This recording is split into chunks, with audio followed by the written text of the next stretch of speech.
Efesus 4 ayat 7 sampai ke 16. Saya akan membacakan terlebih dahulu. Tetapi kepada kita masing-masing telah dianugerahkan kasih karunia menurut ukuran pemberian Kristus.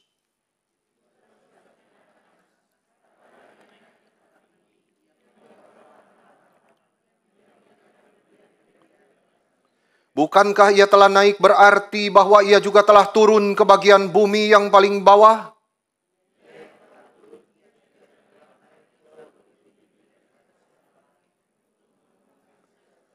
Dan ialah yang memberikan baik rasul-rasul maupun nabi-nabi, baik pemberita-pemberita Injil maupun gembala-gembala dan pengajar-pengajar.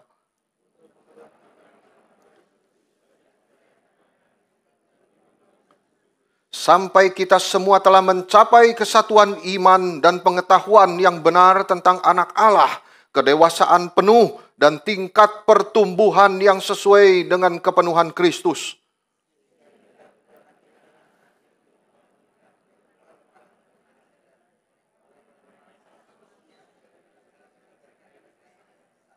Tetapi dengan teguh berpegang kepada kebenaran di dalam kasih, kita bertumbuh di dalam segala hal ke arah Dia, Kristus yang adalah kepala.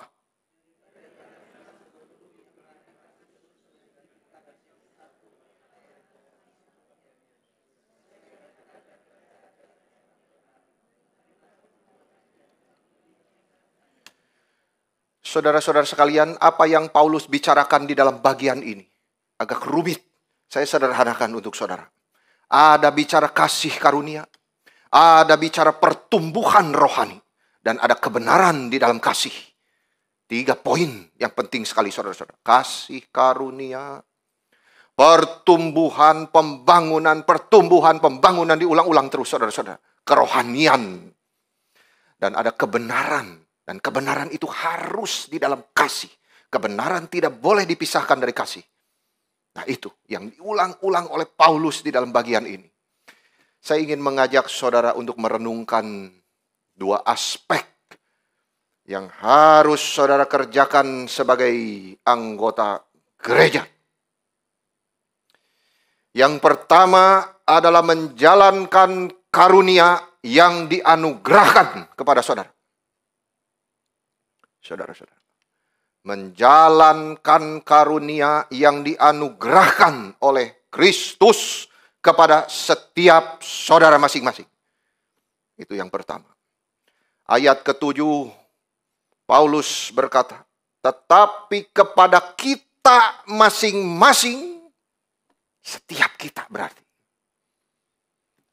telah dianugerahkan kasih karunia menurut ukuran pemberian Kristus. Di sini kita bicara fungsi, saudara, sebetulnya. Paulus bicara tentang kasih karunia ini. Biasanya kita langsung pikir, oh ini anugerah, kasih karunia tentang keselamatan. Memang ada kaitannya, saudara-saudara. Ya, tetapi itu bukan yang dimaksudkan oleh Paulus di sini. Bukan spesifik kasih karunia di dalam hal keselamatan. Tetapi kasih karunia yang diberikan kepada kita masing-masing sebagai anggota gereja. Karunia, gifts, karisma. Anugerah yang khusus ini diberikan kepada masing-masing anggota tubuh Kristus supaya mereka bisa berfungsi. Saudara-saudara. Paulus menyebutkan dan kepada kita masing-masing. Ini berarti tidak ada anggota yang tidak berarti. Semua berarti. Masing-masing anggota ada fungsinya sendiri. Itu sebabnya kita melihat Paulus suka menggambarkan gereja sebagai tubuh. Tidak ada anggota tubuh yang tidak ada fungsinya. Semua anggota di dalam tubuh itu ada fungsinya sendiri meskipun kita tidak menyadarinya. Setiap anggota gereja juga demikian. Pasti ada fungsinya yang harus dikerjakan. Paulus bicara bagaimana gereja itu harus berfungsi. Itu sebabnya masing-masing anggota gereja diberikan kasih karunia. Gifts, karisma, Diberikan anugerah supaya apa? Supaya bisa menjalankan fungsi itu. Jadi bukan percuma diberikan karunia. Untuk menjalankan fungsinya yang memang sudah ditetapkan oleh Tuhan. Porsinya. Jadi anugerah Tuhan itu gratis, tetapi itu diberikan bukan untuk disia-siakan. Kasih karunia itu ada tujuannya, yaitu supaya masing-masing kita bisa menjalankan fungsinya. Fungsi itu bermacam-macam, dan itu sudah dielaborasi Paulus di dalam berbagai suratnya. Di dalam 1 Korintus 12, saudara boleh membaca di rumah. Karunia ini, karunia ini, karunia ini. Dan itu semua hanya sebagian saja. Tidak mencakup semua detail daripada pekerjaan. Paulus menjelaskan di situ apa karunia itu. 1 Korintus, saudara boleh membacanya sendiri. Tetapi di dalam suratnya kepada Efesus ini, Paulus mengatakan sebagian dipanggil menjadi rasul. Sebagian menjadi nabi. Sebagian menjadi penginjil, gembala, sebagian menjadi pengajar. Dan ini semua dituliskan hanya perwakilan saja. Dari seluruh karunia yang Tuhan berikan kepada masing-masing gerejanya. Tidak semua menjadi guru. Tidak semua dipanggil mengerjakan fungsi yang sama. Tetapi yang penting, saudara-saudara, kita harus mengerti bahwa masing-masing anggota gereja dipanggil menjalankan fungsinya. Harus digumulkan, harus dicari, agar kita tidak membuang-buang waktu di dalam dunia ini. Paulus bicara kepada jemaat di Efesus bahwa kamu sudah dianugerahkan. Bayangkan kalimat kata anugerah ini, saudara. Sudah kamu terima. Sesuatu yang tidak layak sudah kamu terima. Tetapi yang sudah Tuhan layakkan untuk kamu sebagai orang-orang berdosa, terima karunia itu. Karunia dari Roh Kudus. Itu satu pemberian karena anugerah. Kamu tidak layak memang terima itu, tapi kamu diberi. Setiap kamu masing-masing dianugerahkan karunia yang berbeda-beda oleh Roh Kudus. Tentunya untuk tujuannya sendiri, yaitu untuk kepentingan gereja. Tidak pernah karunia lepas dari kepentingan gereja. Paulus berkata kepada kita masing-masing dianugerahkan kasih karunia. Kita di sini. Kepada kita masing-masing. Kita di sini artinya bukan saja sebagai gereja yang kudus dan am, tetapi sebagai gereja lokal. Saudara harus mengerti prinsip gereja lokal di mana saudara beribadah dan berbakti kepada Tuhan. Sehingga setiap anggota gereja lokal di mana saudara berbakti menjalankan fungsinya sebagai bagian dari gereja yang kudus dan am tersebut. Yang universal seluruh dunia. Sama-sama dibangun ke arah Kristus. Tetapi masing-masing gereja lokal itu diberikan oleh Tuhan fungsinya sendiri. Porsinya sendiri. Hamba Tuhannya sendiri. Anggota jemaatnya sendiri. Paulus menasehati jemaat Tesalonika, janganlah kita menjauh diri dari pertemuan-pertemuan ibadah, tetapi marilah kita saling menasehati dan semakin giat melakukannya menjelang hari Tuhan yang mendekat. Ini gereja lokal. Tuhan ingin agar umatnya hidup bersama di dalam ibadah hari Minggu. Saudara-saudara, bersekutu bersama-sama satu dengan yang lain di dalam ibadah gereja lokal pada hari Minggu. Itu hari yang khusus, di tempat yang khusus, saudara datang beribadah, bertemu dengan Tuhan. Bukan di mana saja, saudara-saudara. Tetapi semua umat itu sudah ada gereja lokalnya sendiri, di mana mereka harus bertemu dan beribadah bersama, bertumbuh bersama, itu prinsip gereja lokal. Berpartisipasi di dalam karunia yang sudah dianugerahkan oleh Tuhan. Dan Paulus berkata, jangan kamu menjauhkan diri dari pertemuan ibadahmu. Disinilah kita mengerti prinsip gereja lokal Tuhan Yesus sebagai kepala gereja seluruh dunia yang universal, yang kudus dan am. tetapi Dia memberikan anugerah karunia kepada masing-masing anggota gereja lokal di seluruh dunia ini, supaya mereka bertumbuh dan menjalankan fungsinya di gereja lokal di mana mereka ditempatkan oleh Tuhan. Saudara-saudara, jadi di dunia ada begitu banyak gereja. Itu semua menjadi gereja yang kudus dan am. Tetapi di dalam begitu banyaknya gereja, Tuhan menempatkan jemaat-jemaatnya di gereja-gereja di berbagai tempat, menjadi gereja-gereja lokal. Tuhan menyediakan hamba-hambanya di situ.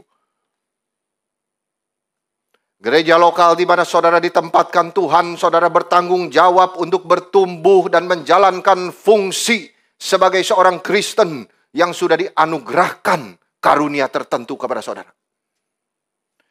Bagi pembangunan tubuh Kristus di situ.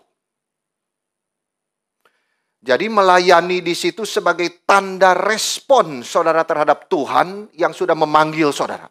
Ini satu prinsip yang penting, saudara-saudara, karunia. Manusia dipanggil oleh Tuhan, pertama untuk diselamatkan, kedua untuk melayani Dia. Tidak lebih dari itu. Ketiga, kembali kepada Dia. Mati, dipanggil Tuhan. That's it. Saudara sudah dipanggil menjadi orang Kristen? Iya, Pak. Sudah dipanggil melayani Tuhan belum? Saudara harus cari.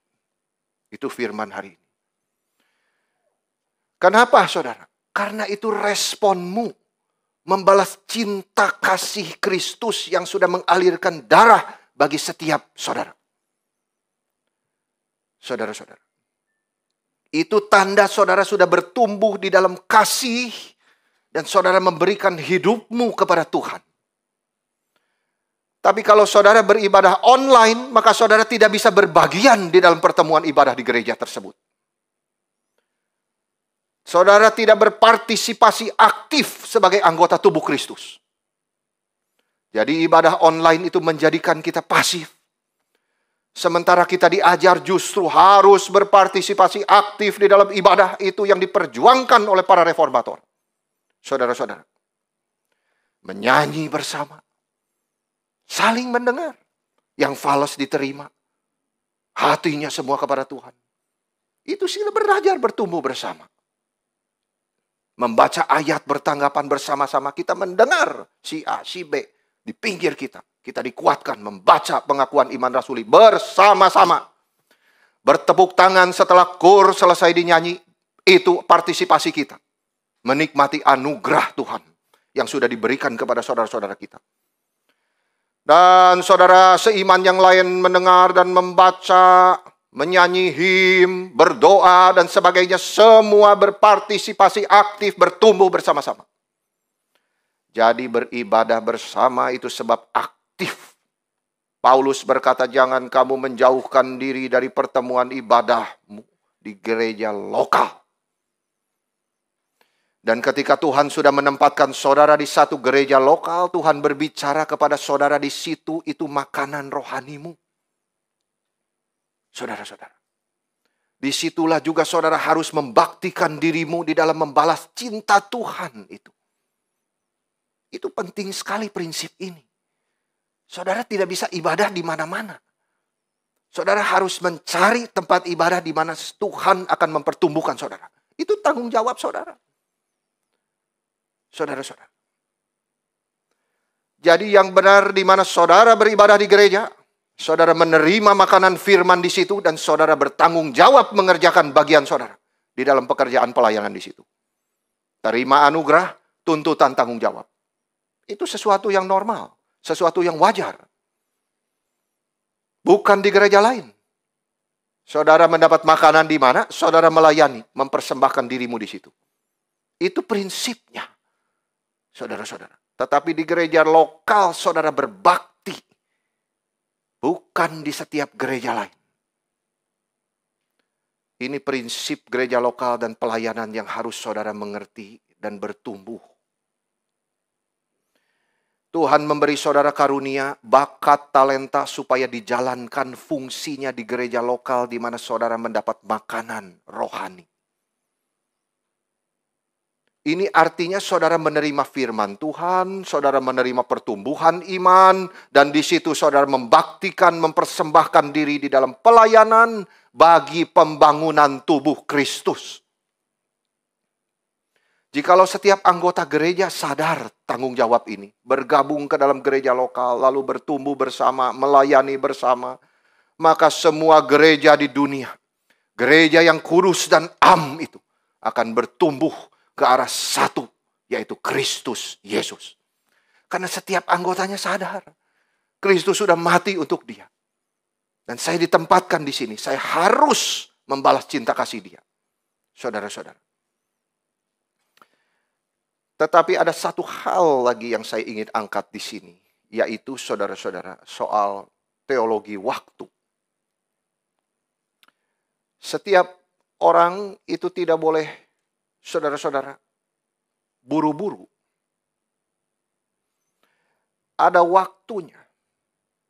Ada masanya dari Tuhan.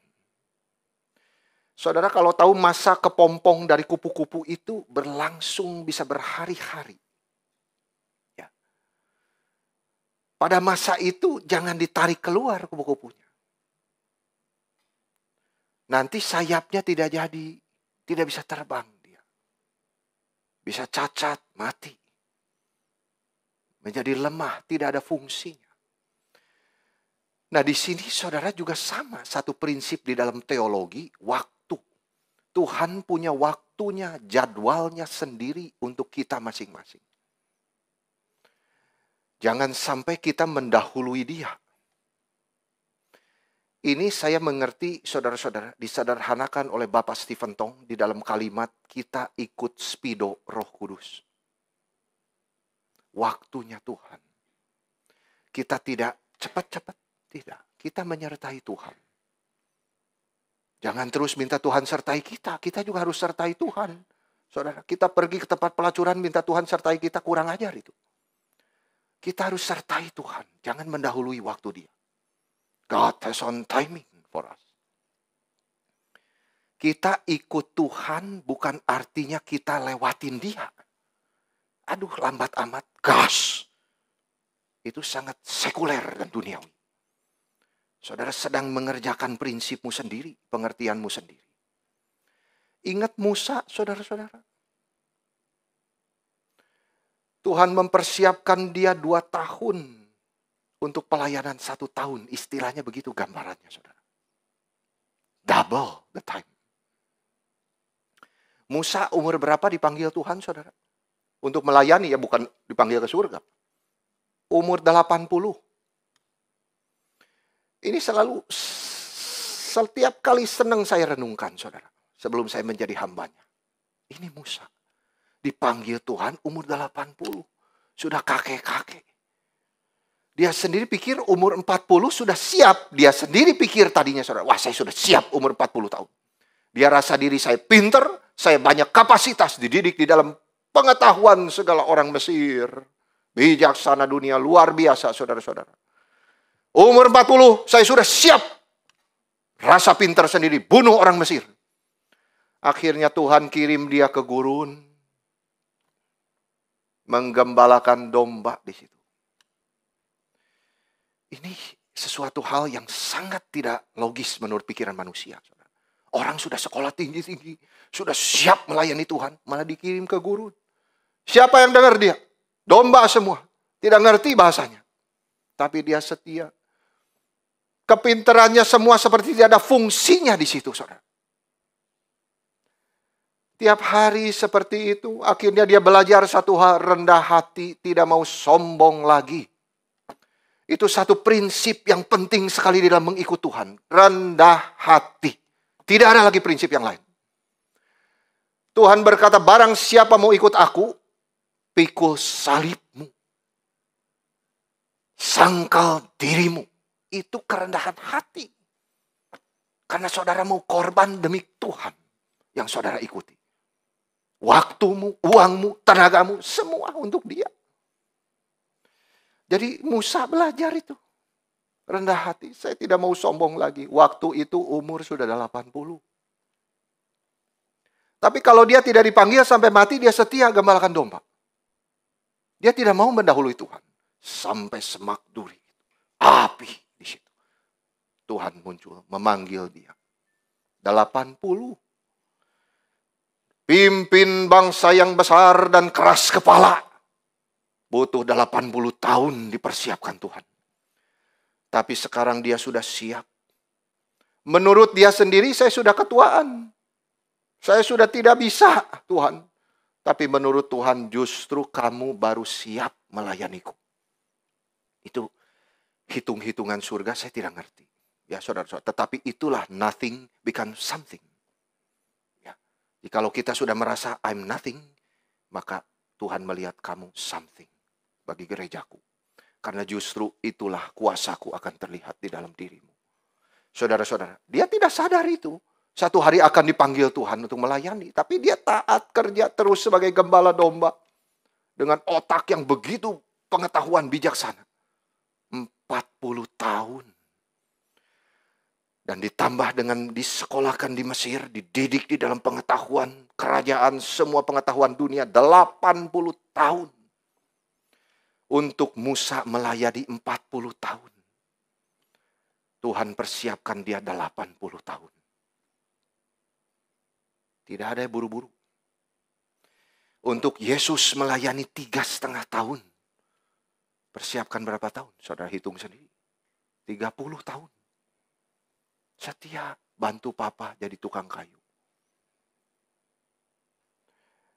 Sampai waktunya tiba dia dibaptis oleh Yohanes. Dan disitulah dia mulai melayani. Saudara, inilah teologi waktu yang tersimpan, tersirat di dalam kitab suci. Memberikan kita bijaksana. Itu sebab saudara-saudara, jangan terlalu cepat ingin jadi. Semua ada prosesnya. Dan seringkali proses menunggu itu tidak enak. Banyak kesulitannya di situ. Tetapi kita dibentuk. Kita belajar di dalam hidup ini. Tidak ada yang instan bisa langsung jadi. Tidak ada. Harus belajar pelan-pelan taat Tuhan. Ikut waktu Tuhan. Baru ada nilainya. Jadi semuanya ada waktunya. Paulus berkata pelayanan tunggu bertahun-tahun. Paulus sendiri seperti itu. Dia mau pelayanan harus tunggu bertahun-tahun dipersiapkan Tuhan. Pergi ke tanah Arab. Saudara-saudara, semua ada waktunya. Tidak boleh buru-buru. Pepatah Cina kuno itu berbicara perjalanan ribuan kilometer. Dimulai dari satu langkah kecil. One small step. In begin 1,000 miles journey. Saya sangat tertarik di dalam hal ini dengan Aesop. Saudara tahu Aesop? Itu Aesop orang bijaksana sekali saudara-saudara. Dia berkata satu hal tentang gambaran daripada kura-kura dan kelinci. Pertandingan itu, saya tidak pernah lupa. Waktu saya belajar gitar itu. Waktu saya belajar musik, saya tidak pernah lupa itu. Kamu harus konsisten. Tidak peduli kamu lamban. Itu mempengaruhi saya luar biasa. Saudara-saudara. Itu yang mempengaruhi seseorang. Dia cepat, tapi dia tidak sadar. Karena dia lamban. Yang penting konsisten. Itu kura-kura. Kelinci. Kalah kamu sudah jauh dari saya. Belum lagi. Kalah kamu sudah jauh. Hatinya tinggi hati. Dia tidak mau pikul salib sangkal diri. Akhirnya ketiduran di situ. Si kura-kura itu terus jalan. Lambat terus konsisten jalan. Akhirnya kelinci itu tidur dia terus. Akhirnya dia sampai duluan ke finish. Itu cerita, saudara-saudara, sangat merangsang akan konsep berpikir kita. Tidak selalu yang cepat-cepat itu selalu menang. Saudara, tidak. Tetapi lambat konsisten itu yang memenangkan perlombaan. Maju, produktif, sukses. Saudara-saudara, di dalam Tuhan. Tetapi kalau kita sifatnya mirip anak-anak, saudara ingin buru-buru, jadi makin banyak hal berharga itu terlewat. Dia tidak lihat itu. Nah ini saya alami di dalam musik saudara-saudara. Kalau saya share sedikit. Ada orang itu ingin cepat bisa main lagu, saudara. Terus pengen ganti lagu. Setiap kali datang pengen ganti lagu baru, ganti lagu baru. Wah, sepertinya main cepat. Tapi sebetulnya banyak detil terlewatkan, saudara-saudara. Dia kira sudah hebat bisa mainnya seperti Yi Chiawang, bisa lang-lang seperti kalau di piano, saudara-saudara. Tetapi sebetulnya kalau telinga kita ngerti, itu banyak sekali detil terlewatkan. Dia tidak termainkan detil itu. Itu sebabnya saudara, kalau hanya bisa di dalam musik bermain cepat, kalau hanya di dalam musik bisa bernyanyi cepat, itu berarti saudara tidak berlatih dengan betul di awalnya. Maksud saya kalau saudara hanya bisa cepat-cepat, tapi begitu dipelankan, kacau semua. Temponya kacau, ritmenya kacau, saudara-saudara. Ya, itu berarti saudara tidak pernah belajar dengan baik. Detilnya semua terlewati. Karena pengen cepat-cepat jadi. Yang penting orang bisa dengar saya bisa main lagu ini. Padahal begitu banyak detilnya yang terlewatkan. Tapi dia kira sudah hebat bisa bermain lagu yang susah. Nah itu saya dulu begitu, saudara. Makanya saya mengalami, saya bagikan kepada saudara. Tidak bisa. Semua harus lambat. Detilnya diperhatikan. Barulah saudara ada nilainya. Dan dalam perkataan Paulus kepada kita dianugerahkan kasih karunia, langsung Paulus berfokus kepada Kristus. Hidupnya memang begitu, saudara. Fokusnya kepada Tuhan, kepada Kristus. Dia yang memberi itu. Ayat 8-10, dia langsung Paulus menjelaskan. Coba lihat Kristus. Setelah dia, kamu sadarlah anugerah, karisma. Itu sudah diberikan kepadamu. Coba lihat Kristus. Kok tiba-tiba aneh itu 8-10. Seperti itu sesuatu dalam kurung di dalam kalimat dia. Saya sudah bicara karunia, kamu sudah dikasih karunia untuk kerja. Gitu. Sadarlah karunia itu. Coba lihat Kristus yang telah naik ke tempat tinggi. Berarti bahwa ia juga telah turun ke bagian bumi paling bawah. Loh, kok aneh bicara ini? Tidak, kita ingin saudara lihat Kristus. Oh, betapa agungnya rahasia inkarnasi. Saudara-saudara, ini dia mengutip di dalam Mazmur 68 ayat 18 di situ.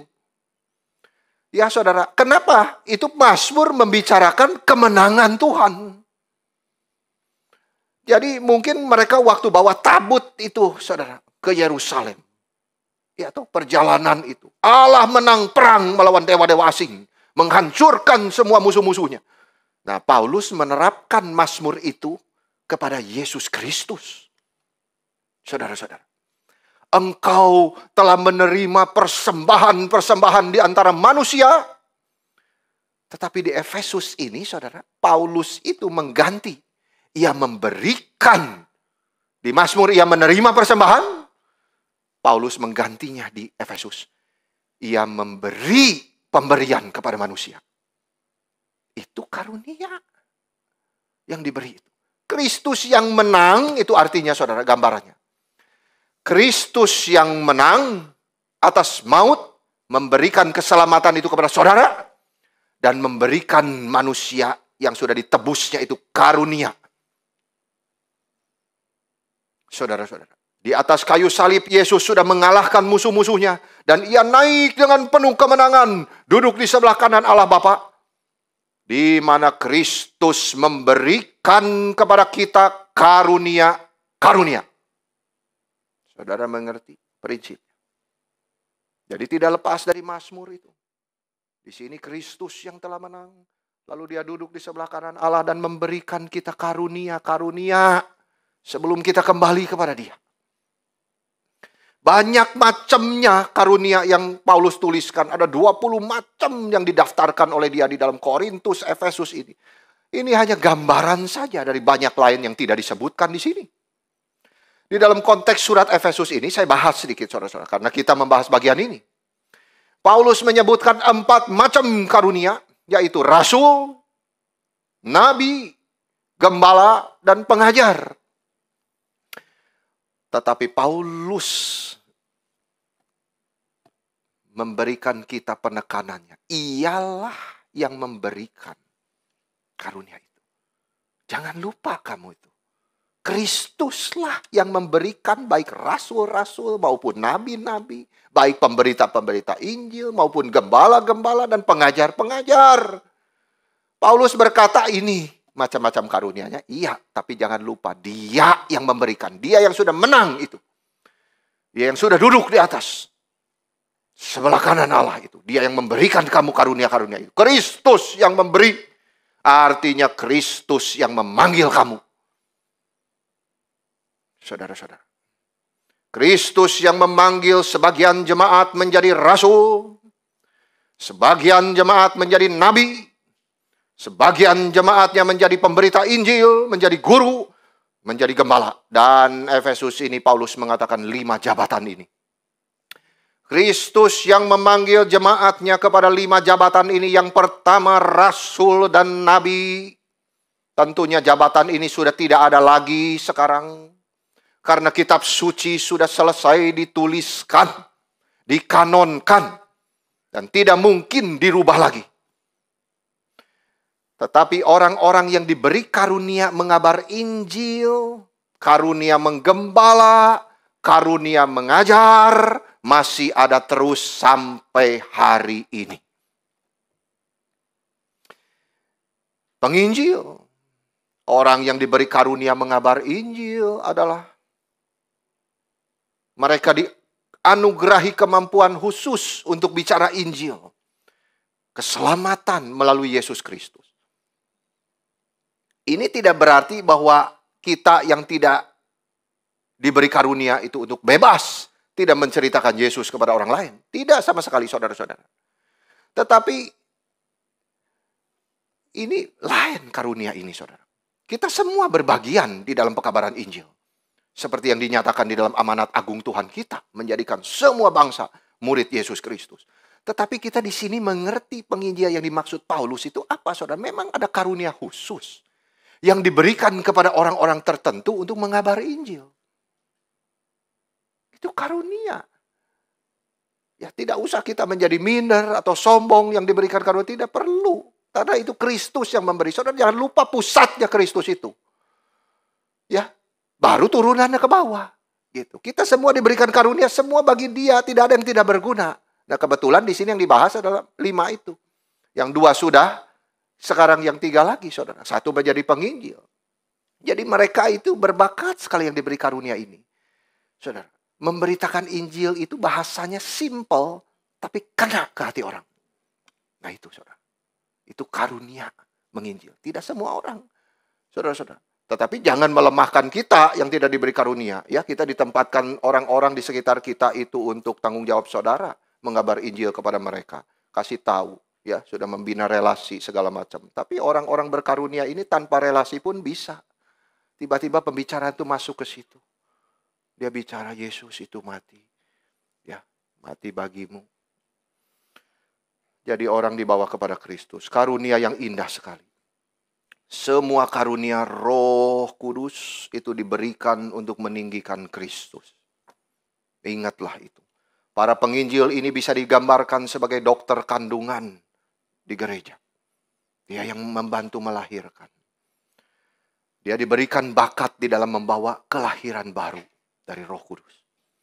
Seringkali orang-orang yang diberi karunia menginjili itu justru adalah kaum awam. Bukan pendeta, bukan vikaris.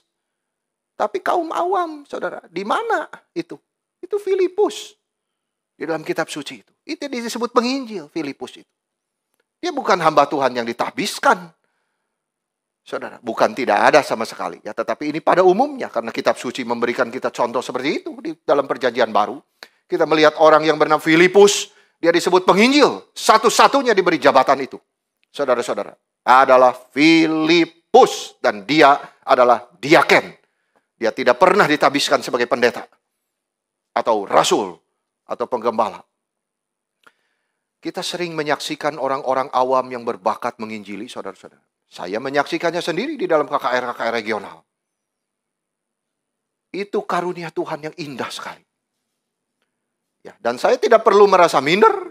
Dia juga tidak perlu merasa sombong. Karena itu karunia dari Tuhan. Kristuslah yang memberi bagi pembangunan kerajaannya sendiri.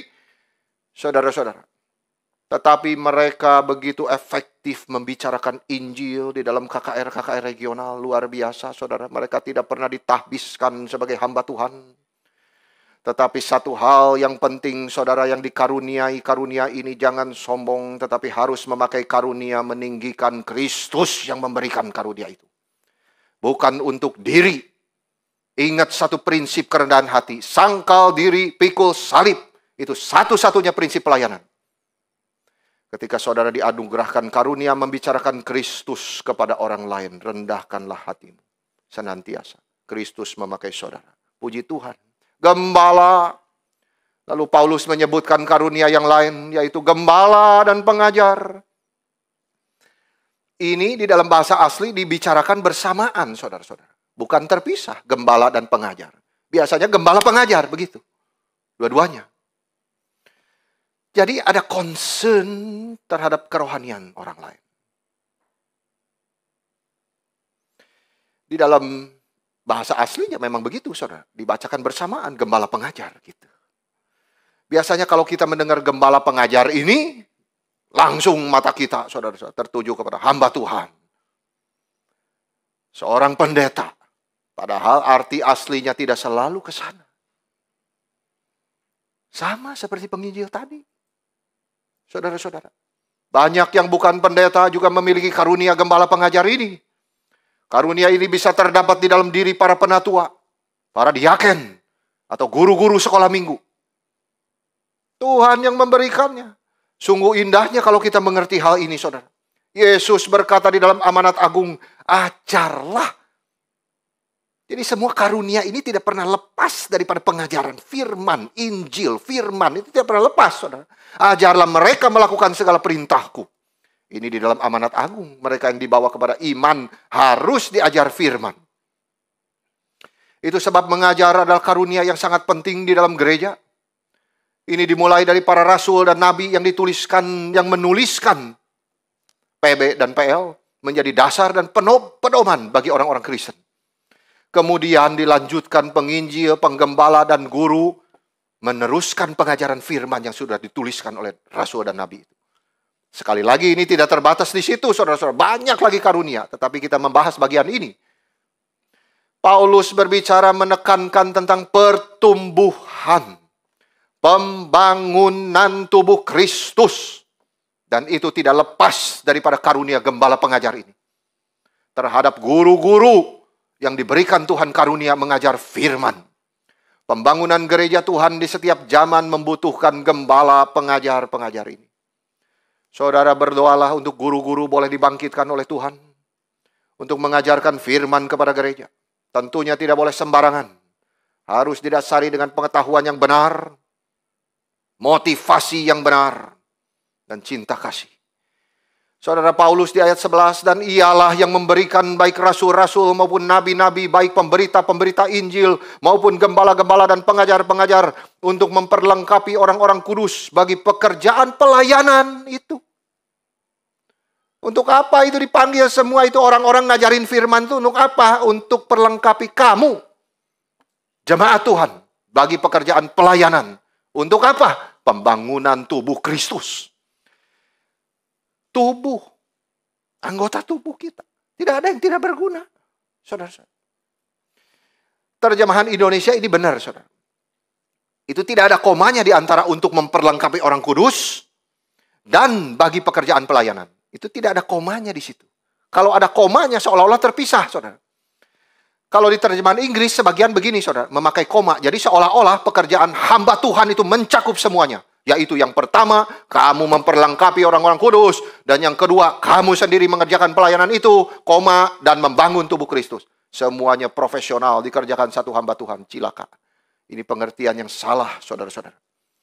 Hamba Tuhan yang mengerjakan semua ini mengarah kepada profesionalisme. Jadi di dalam kitab suci dengan tulisan Indonesia ini memang benar, saudara. Harus disambungkan.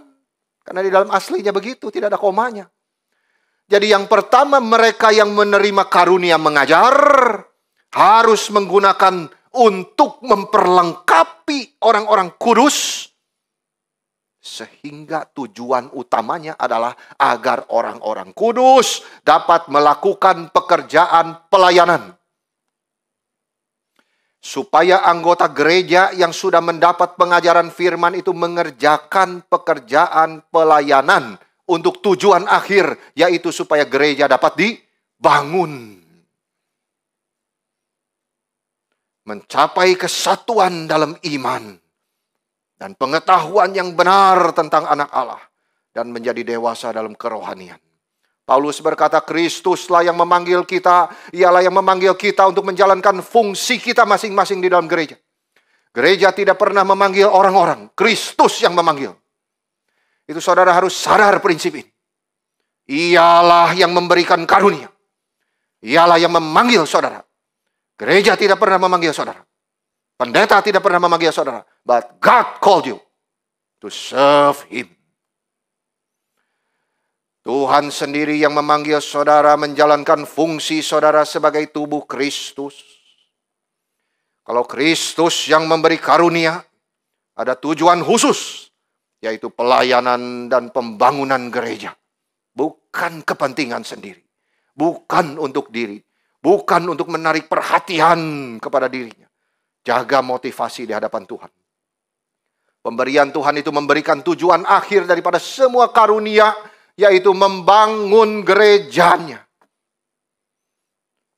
Tetapi itu tidak lepas dari keterlibatan pelayanan setiap anggota di dalam gereja lokal. Tanggung jawab kita sebagai hamba Tuhan, sebagai gembala, sebagai pengajar adalah untuk memperlengkapi saudara sebagai anggota gereja lokal, di mana saudara berbakti untuk supaya saudara melayani Tuhan untuk pembangunan tubuh Kristus. For His glory. Tanggung jawab kita sebagai anggota gereja adalah menemukan karunia itu di dalam dirimu. Nah, ini praktis, saudara-saudara. Temukan karunia apa. Saya tidak tahu bisa apa, Pak. Temukan sendiri. Saya juga tidak tahu. Tidak ada orang berhak berkata, saya tidak bisa apa-apa. Tidak ada itu. Ingat prinsip tubuh. Itu Paulus menggunakan tubuh. Itu bukan karena dia pinter medis, bukan. Tapi karena ada hubungannya, saudara. Tidak ada di bagian tubuh kita yang tidak gunanya. Saudara tidak pernah dipanggil untuk pasif. Tidak pernah. Artinya saudara hanya datang pulang dari gereja. Itu pasif. Semua anggota harus mengerjakan bagiannya masing-masing sesuai dengan karunia dan kapasitas yang Tuhan anugerahkan kepada mereka. Paulus berkata, setiap kita masing-masing sudah diberikan minimal satu karunia. Maka gereja akan menjadi sehat jikalau setiap anggotanya melayani. Masing-masing kita punya bagiannya. Dan dengan satu prinsip, saudara-saudara, bahwa Tuhan tidak pernah membutuhkan kita. Kita yang butuh Tuhan.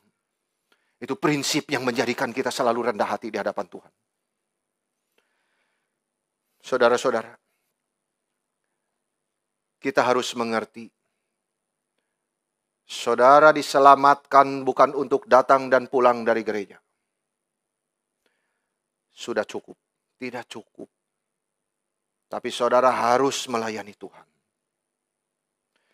Apa langkah-langkah praktis untuk saudara boleh mengenali karunia dari Tuhan? Paling tidak ada dua yang saya ingin bahas, karena waktunya nggak cukup.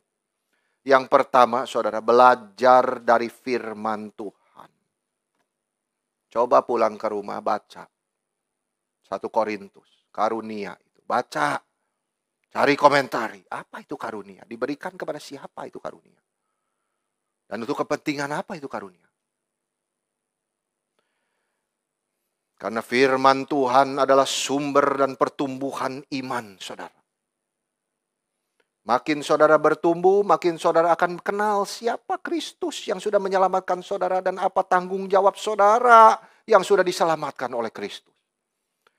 Terus makin hidup suci melayani Dia. Carilah arti karunia itu apa. Belajar dari Tuhan. Tuhan akan memimpin saudara menemukan pelayanan apa yang memang Tuhan berikan untuk saudara. Firman Tuhan yang akan berbicara kepada saudara. Mengajar saudara mencapai kehendak Dia. Itu penting sekali, saudara. Sehingga saudara tidak terjatuh ke dalam pemikiran duniawi. Firman Tuhan yang terus memimpin saudara mengerti apa tujuan saudara diberikan karunia. Untuk pertumbuhan tubuh Kristus. Bukan kepentingan sendiri.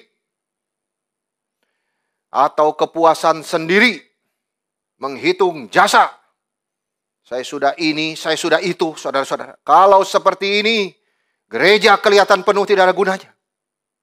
Semua jemaat melayani, tidak ada gunanya. Gereja bisa kelihatan penuh, saudara-saudara, tetapi persekutuan doa sepi. Saudara tidak bisa menipu Tuhan. Ini gejala penyakit di dalam gereja. Saudara-saudara, ini hanya performance saja. Tetapi kita melihat semua bagi pertumbuhan tubuh Kristus for His glory, for Christ's glory. Yang kedua, saudara-saudara harus berdoa. Selain saudara belajar firman, gumulkan apa arti karunia itu. Apa hubungannya dengan saya yang sudah diselamatkan oleh Tuhan. Berdoa dengan cucuran air matamu. Lalu yang kedua, berdoalah. Mencari pimpinan Tuhan itu. Kita tidak bisa bergantung kepada pemikiran sendiri, saudara. Setelah belajar firman, menggali pengertian karunia, kita doakan. Karena kita tidak tahu hati kita, saudara. Jangan gantung sama perasaan kita. Firman Tuhan sudah tulis, dari hatimu keluar segala macam kelicikan, kejahatan, kegelapan, itu dari hati manusia. No Lord, saya mau bersujud di hadapanmu. Singkirkan segala perasaan emosi saya. Hanya Engkau yang mengenal hatiku. Firman Tuhan mengerti dari hati keluar segala kejahatan. Kita harus waspada. Kita harus senantiasa mengandalkan Tuhan, mencari kehendak Dia dengan berdoa. Pribadi. Selalu tidak lepas dari pribadi. Saudara tidak boleh mengganggu orang lain di dalam hal ini. Keputusan selalu pribadi. You are standing before God alone. Tidak ada orang bisa mewakili saudara. Saudara diselamatkan juga sendiri juga. Demikian juga saudara melayani sendiri, tanggung jawab di hadapan Tuhan. Saudara-saudara, orang tua tidak menyelamatkan kita.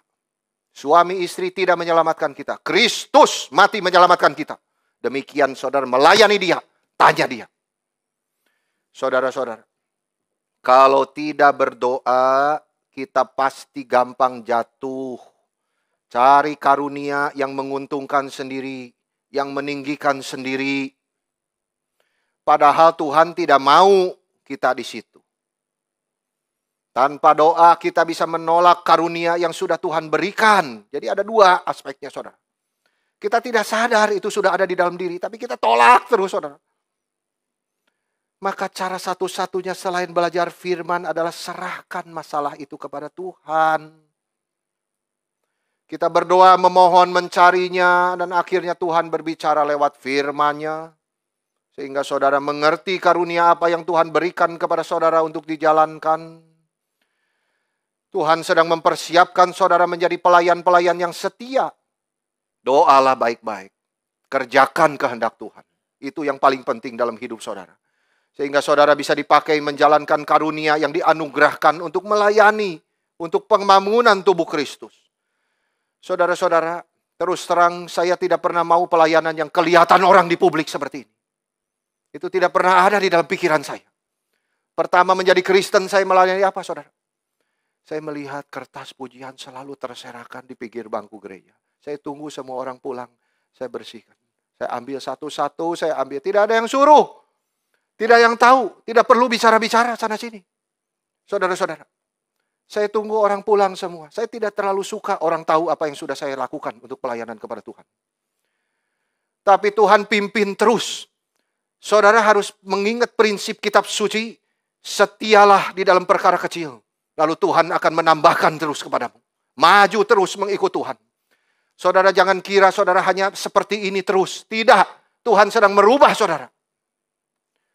Terus bertumbuh. Tapi jangan tidak mau mengerjakan hal yang sederhana. Sampai saya menjadi pemimpin di dalam gitar ensemble. Memimpin kor anak. Sebelum semua datang saya beresin dulu bangku. Dibersihkan dulu lantainya. Semua saya kerjakan sendiri. Saudara-saudara. Saudara-saudara. Tidak perlu orang tahu apa yang saudara kerjakan. Tuhan tahu siapa yang mencintai dia. Itu prinsip pertama. Setelah saudara mempunyai motivasi seperti itu, datang dengan lututmu ke hadapan Tuhan.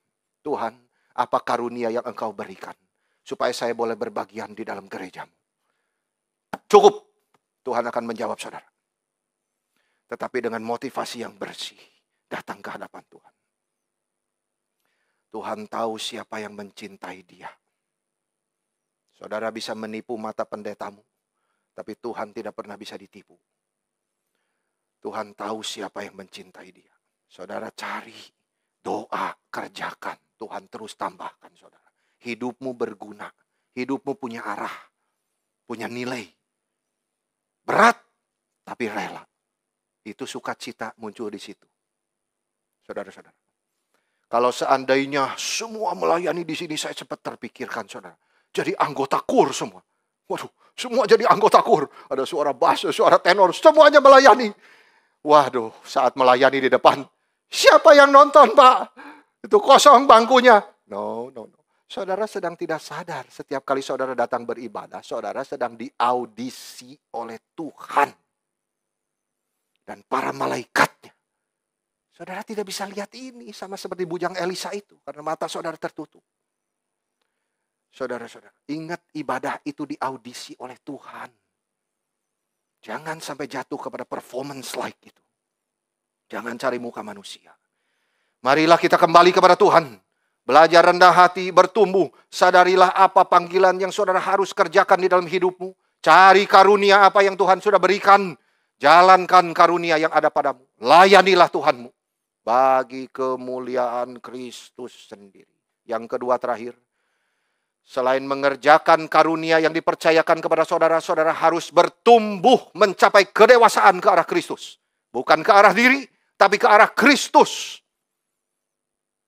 14, sehingga kita bukan lagi anak-anak yang diombang-ambingkan oleh rupa-rupa angin pengajaran. Oleh permainan palsu manusia di dalam kelicikan mereka yang menyesatkan.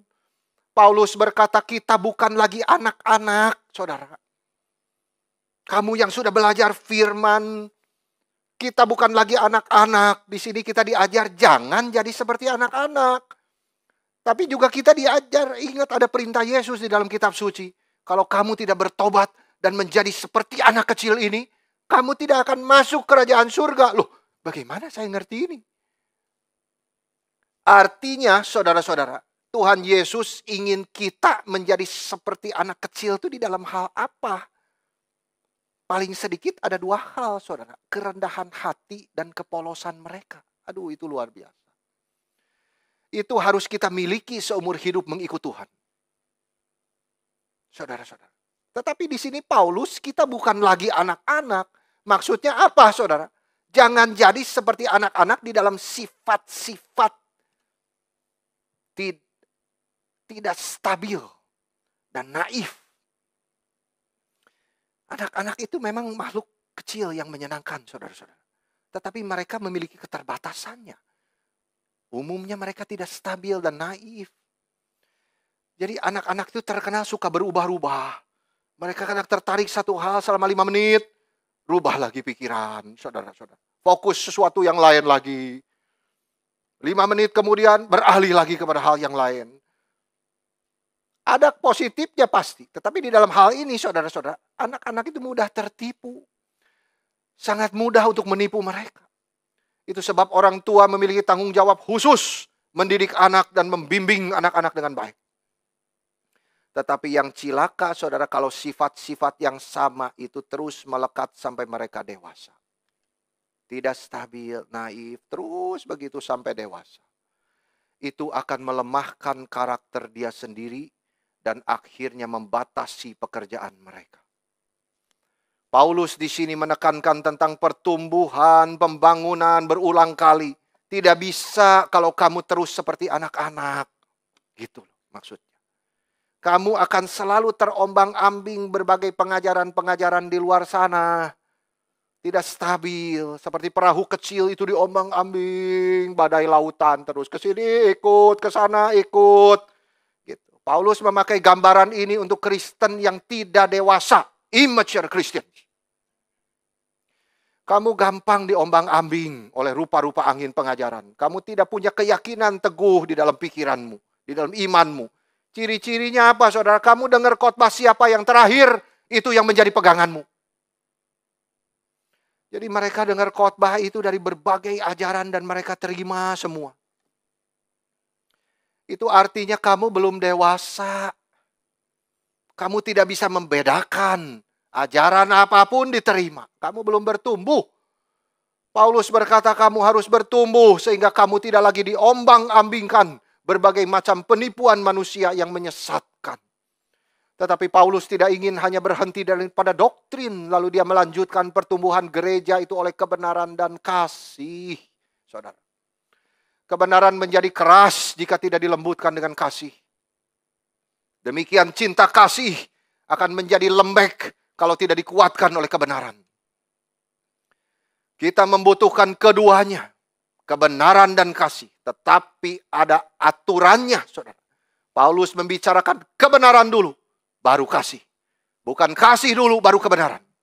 Tapi kebenaran dulu, baru di dalam kasih. Berarti, saudara, ini menyiratkan apa? Bukan artinya bicaranya itu penuh kasih, menyenangkan, atau friendly. Orang yang ramah hanya di dalam gereja itu belum tentu kerohaniannya baik, saudara-saudara. Kebenaran dulu, baru kasih. Paulus ingin supaya gereja menjadi dewasa rohani. Setiap anggota berpegang kepada kebenaran di dalam kasih. Kita bertumbuh di dalam segala hal, katanya gitu. Apa itu maksudnya, saudara? Ini bukan hanya bicara doktrin, pengetahuan akademik. Itu semua ada tempatnya, tapi tidak berhenti di situ. Harus bertumbuh. Ada cinta kasih, makin cinta Tuhan. Bertumbuh itu apa, saudara, artinya? Bertumbuh itu berarti ada perubahan. Toh? Ada perbedaan, saudara. Antara 5 tahun sudah jadi Kristen, antara 10 tahun sudah jadi Kristen, 20 tahun sudah jadi Kristen. Sekarang jadi apa? Gitu. Di dalam diri orang ini ada yang berubah. Sangat tragis kalau kita melihat orang yang usianya sudah 50 tahun tapi sifatnya seperti anak-anak. Sama juga, saudara. Ada orang-orang Kristen tidak pernah bertumbuh. Saudara melihat dia 20 tahun yang lalu sekarang masih sama saja. Tidak ada perubahan di dalam hidupnya. Ini ciri orang Kristen yang hanya ikut-ikutan saja. Dia tidak sungguh-sungguh mengikut Kristus. Karena orang Kristen yang sungguh memiliki Kristus pasti memiliki hidup. Dan hidup itu pasti menghasilkan perubahan. Dan buah. Perubahan rohani itu pasti bukan dengan fisiknya, saudara, pasti. Saudara ingin langsing bisa diet. Tapi juga ada diet rohani loh, saudara-saudara. Diet rohani itu membutuhkan disiplin yang ketat. Ada yang diisi ke dalam firman. Dan ada yang diusahakan keluar juga di dalam kasih. Kebenaran di dalam kasih. Kebenaran diisi ke dalam. Keluar dengan kasih dan berbuah. Memang dia sudah menjadi Kristen 20 tahun yang lalu. Yes, I know. He Christian 20 years ago. Tapi harus ada tandanya. Buahnya. Dia harus memperlihatkan pertumbuhan itu. Itu menandakan kehidupan di dalam jiwanya. Harus ada pertumbuhan kedewasaan di dalam rohani. Dari anak-anak menjadi dewasa. Berarti ada sesuatu yang berubah. Di dalam perkataan dia. Di dalam perbuatan dia. Dari buahnya lah kamu mengenal mereka. Jangan sampai kita dikenal karena suka menjelekan orang lain. Itu sebab uji diri kita sendiri masing-masing di hadapan Tuhan. Selalu mengintrospeksi. Paulus menulis di ayat ke-15. Tetapi dengan teguh berpegang kepada kebenaran di dalam kasih. Kita bertumbuh di dalam segala hal ke arah dia. Kristus yang adalah kepala. Di dalam segala hal itu artinya kedewasaan rohani ini tidak boleh timpang. Kita bertumbuh di dalam segala hal itu harus simetris. Semuanya bertumbuh, saudara. Segala aspek. Tidak hanya satu sisi yang stagnan terus. Kita tidak bisa hanya menumbuhkan intelektual, tetapi juga hati, perasaan, emosi, semua bertumbuh. Dan bertumbuhnya ke arah satu tujuan, yaitu Kristus Yesus. Makin kita kenal Yesus, kognitifmu, makin kita harus tergerak untuk melayani dia.